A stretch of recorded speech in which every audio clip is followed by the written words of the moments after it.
کہ اسلام میں شادی ہونے کے لیے لڑکا اور لڑکی بالغ ہونا ضروری؟ بے شک بالغ ہونا ضروری ہے۔ دوسرا سوال کہ آج کل بہت سے نوجوان بالغ لڑکا لڑکی گھر سے بھاگتے ہیں، یہ ضروری ہے کہ ماں باپ کی اجازت لینا چاہیے شادی کے لیے؟ بھاگ کے پھر مسجد میں شادی کرتے کہاں تک صحیح ہے؟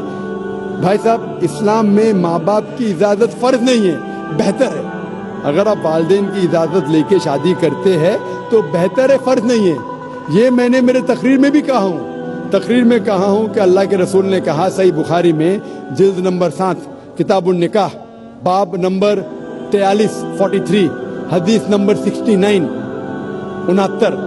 ایک عورت آ کے اللہ کے رسول سے کہتی ہے کہ میرے والد نے میرے مرضی کے خلاف میری شادی ایک مرد سے کی، اللہ کے رسول نے شادی توڑ دی۔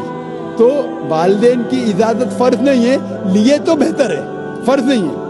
میں نے تقریر میں بھی کہا، لیکن اگر لڑکی چاہتی ہے کہ میں شادی نہیں کروں تو کوئی بھی والدین اس سے زبردستی نہیں کر سکتا، نہ باپ نہ ماں۔ اگر لڑکا چاہتا ہے کہ میں شادی نہیں کروں تو کوئی بھی زبردستی نہیں کر سکتا۔ اگر میاں بیوی راضی تو کیا کریں گا قاضی؟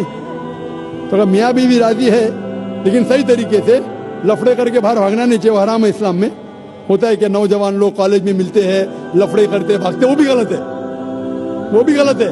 اگر لڑکا لڑکی ملتے کالج میں، دل لگایا حدیث سے تو پری کیا چیز ہے، یہ کہاوت ہے۔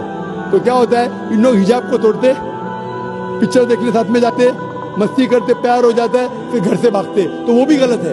آپ سمجھ رہے نا؟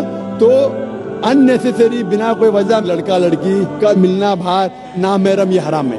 اگر کوئی جانتے اچھا لڑکا ہے کہ سنا ہے آپ نے کہ اچھا لڑکا ہے، عزت دار ہے، تو اسے پیغام پہنچاؤ صحیح طریقے سے، اپنے والد کے تھرو اس کے والدین کو پہنچاؤ، ملو، بات کرو، تحقیق کرو، نو پرابلم۔ لیکن اکیلے جا کے گارڈن میں بیٹھنا، تھیٹر میں بیٹھنا آخری رو پہ، یہ سب حرام ہے۔ صحیح طریقے سے پسند ہے، شادی کر سکتے، دونوں راضی ہے تو شادی کر سکتے۔ خوب دان سے